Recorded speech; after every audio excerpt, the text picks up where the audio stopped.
你还记得 BT 种子吗？你有没有用过 BT 软体下载过坏的东西呢？今天就让我们一起来聊聊曾经在我们眼前却又消失不见的 BT 下载吧。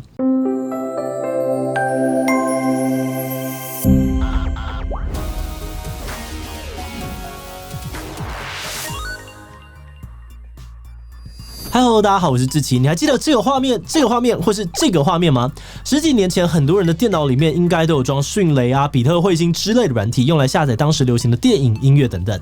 但十几年之后，网络上面对于 BT 的讨论几乎销声匿迹，现在的小朋友甚至连 BT 是什么都不知道。究竟作为一个伟大的传输技术 ，BT 是怎么出现的？为何跟盗版的形象密不可分？而这几年又是怎么没落的呢？今天这集时代的眼泪，就让我们坐上时光机，来看看好久不见的 BT 下载吧。而开始之前，先让我们进一段工商服务时间。如果你平常喜欢把我们的影片当成 podcast 来收听，那就不要错过我们的 podcast 内容了。现在我们把这一期频道的影片调整成适合纯粹用耳朵听的 podcast 节目，让大家平常在通勤或者是做家事的时候都可以轻松收听。而且我也会在每一集的后半段都会回复大家在 Apple Podcast 上面的留言。那你只要在各大 podcast 平台搜寻志奇77，就可以在这边听到多元的社会议题、新闻时事或趣味新知的介绍。那目前我们固定会在每周1、3、5的晚上7点更新节目。那现在就请大家赶快点击资讯栏的连结去听听看，订阅追踪起来，或是帮忙分享给身边喜欢听 podcast 的朋友吧。要了解 BT 的历史，我们要先了解大家一般说的下载档案是怎么一回事。当我们要下载影片资料的时候，我们的电脑会需要向中心的伺服器提出请求，伺服器呢才会将档案传给我们。但是这边呢有几个麻烦的问题哦。首先，如果下载的人变多，大家同时跟这个伺服器要东西的话呢，就有可能让伺服器忙不过来，导致越多人下载速度越慢的状况。而再来，如果中心的伺服器坏掉出了问题，那所有人就拿不到档案了。而为了解决这些问题哦，2001年，美国一位叫做布莱姆·科亨的这个软体工程师提出了划时代的创举 BitTorrent 协议，俗称为 BT 或者是 BT 下载。BT 的核心概念呢，就是档案不需要从中心伺服器下载，而是由用户之间互相提供，有档案的人传送给没有档案的人。而这种模式呢，也是 P2P 点对点传输的一种。那 BT 是怎么运作的呢？用 BT 分享档案的时候呢，会生成一个包含下载讯息的文件，我们叫做种子。而在制作种子的时候呢，档案也会被切割成很多个小区块，分散给想要下载的用户。接着，用户们呢会彼此互相交流，补足彼此缺漏的部分，最终让每个人都拿到完整的档案。这样说可能还是有点模糊，我们打个比方好了。假设今天班上呢有一个同学 A 愿意贡献自己的作业给大家抄，每个想要抄作业的同学呢都可以借由同学 A 提供的这个种子获得这份作业的一小部分。而接下来大家就会互相帮忙抄来抄去，补足彼此不足的部分，最后让每个人都有完整的作业。那这种模式的好处是，每个人在下载的同时也都在上传资料给其他人，增加整体的传输速度。也就是说，越多人下载速度就越快。那虽然我不是工程师，但这听起来很不错，对吧？这样的方式呢，为传输技术带来了革命性的发展。只不过发明者没有想到的是，他无意间打开了潘朵拉的盒子。在 BT 下载问世之后呢，迅速被全球网友捧上天哦，但是大家却把它当成的是盗版神器。许多人把电影、游戏、动画、A 片做成 BT 种子，放在网络上面让其他使用者下载。像是全球著名的海盗湾呢，就储存了大量好莱坞电影、影剧的 BT 种子，成为了全球最大的盗版网站之一。而在台湾呢，也有很多网站呢，像是伊利论坛啊、卡提诺提供电影啊、成人片等 BT 种子的载点。大家如果要使用，也不算太复杂哦，只要安装 BT 下载软体，像是迅雷啊、比特彗星、比特精灵等等，就能够透过种子下载想要的档案，让使用盗版变成轻而易举的事情。而随着 BT 的普及，同一时间呢，也有大量的 P2P 软体冒出，让台湾进入了大盗版时代。在 BT 盛行的年代，也出现了很多同样是 P2P 软体的伙伴，让盗版生态一发不可收拾。举例来说，恶名昭彰的 Foxy 呢，绝对是许多人共同的回忆。相较于还要找种子的 BT， 使用 Foxy 时，只需要一条搜寻栏就可以轻松的找到你要的东西。基本上呢，当时最流行的电影啊、MV、音乐等等，在 Foxy 上面都找得到，也非常容易下载。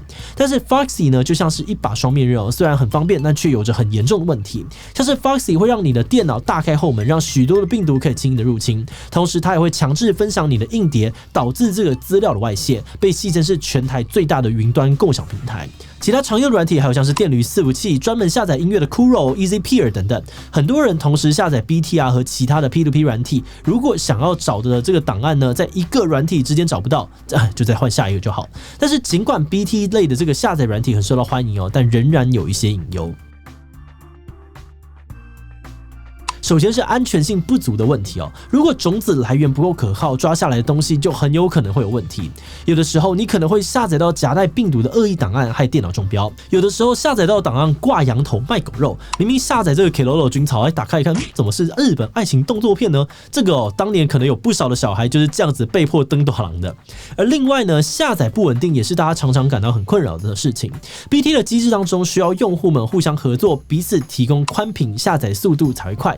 有的时候很幸运可以遇到网速超快的大水管用户，让你下载的速度爆冲一波。但要是这个大水管不在呢，速度可能就会慢到让人崩溃。而有的时候已经下载一整晚上，好不容易来到了 99%， 却因为下载到的种子不完整，导致档案被断头，下载失败真的是气。而最后种子的延续也常常会遇到一些困难。通常 BT 种子的这个网站呢，会劝导下载完的人呢要继续做种，让别人的种子继续分享档案。但许多人喜欢当吸血鬼自己载好的档案之后却不愿意分享给其他人，导致很多的种子撑没有几个礼拜就失效。后来加入了的人呢，也越来越难找到载点。以上呢就是 BT 下载时常会被诟病的事情。而除了本身的问题之外，对于盗版引起的争议， BT 社群则是要面对版权方的反击。打从 BT 出现呢，就被许多电影片商视为是眼中钉。毕竟盗版的猖獗让片商蒙受了不少票房的损失。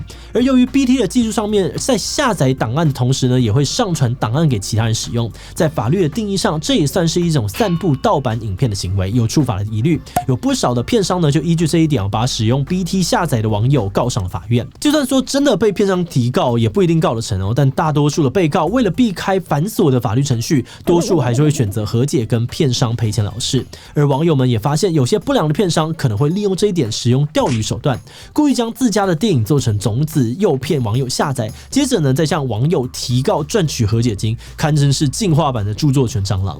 像是最近超马好手林奕杰的案子呢，疑似就是这种手法延伸出来的法律纠纷。而随着相关的案例越来越多，网络上面也盛传不要用 BT 下载国片，要换 IP 下载之类的警告，让社群呢风声鹤唳。许多人都担心用 BT 的时候会不小心踩雷，害自己被告。总结一下不论是安全性、下载速度或是法律上面的问题，都让不少人降低了使用 BT 的意愿。而这几年新对手的出现，更是让 BT 面临了退场危机。2010年代，全世界刮起了一波串流影音的风潮，像是 Netflix、Spotify、KKBOX 等串流平台市占率大幅的提升，提供了大家便宜、安全又丰富的影音资源。对许多 BT 使用者来说，串流平台出现解决了不少他们过去的烦恼。他们只要花一点点的月费，就不用再辛苦的寻找种子，不用担心触法，不用买一堆的硬碟保存影片，也不用担心电脑中毒。而根据统计资料，随着串流平台在全球强势的扩张， BT 下载的这个流量也大幅的减少，让盗版的生态大受打击，而 BT 也就这样子渐渐失去了影响力。随着使用者越来越少，许多种子后继无人，停止传播 BT 的社群也逐渐的萎缩。还在使用 BT 的人呢，大多只剩下想要找冷门片源或是想要抓盗版成人片的人们。现在如果你发文中提到 BT， 还会被算什么年代了还在用 BT， 违法免费仔才用 BT 这类的话，可见 BT 的地位已经不复以往。不过 BT 真的要消失了吗？根据统计其实每个月世界上面呢还是有大约1亿多人使用 BT， 而这项技术呢 Facebook、Twitter 也用来给伺服器分配任务。美国也有大学用 BT 来管理大量的实验数据等等。可以说，作为一个优秀的传输技术 ，BT 下载并不会消失，只是在我们日常生活的范围当中越来越难见到而已。我们认为，虽然说盗版不好，但过去的年代盗版这么盛行，其实也显示人们有需求尚未被满足。大家之所以没有付费买正版，除了觉得正版的成本相对高昂之外，有的时候可能是因为正版的可及性太低，像是喜欢日本的动漫，台湾根本没有出等等。而 BT 种子或者其他 P2P 软体刚好满足了这个需求。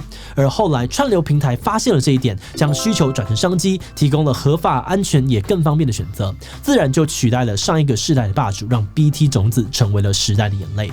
今天的这一集我们做起来也是回忆满满哦。其实我自己小时候也曾经使用过 BT 之类的下载器，像是使用 Kuro 下载音乐啊，或是用 P2P 软体去追 Keroro 啊、Fate 之类的动画。直到长大之后呢，对于智慧财产权开始比较敏感，开始觉得支持正版会是一个更好的选择。真心觉得现在有许多好用的串流平台，其实是蛮幸福的。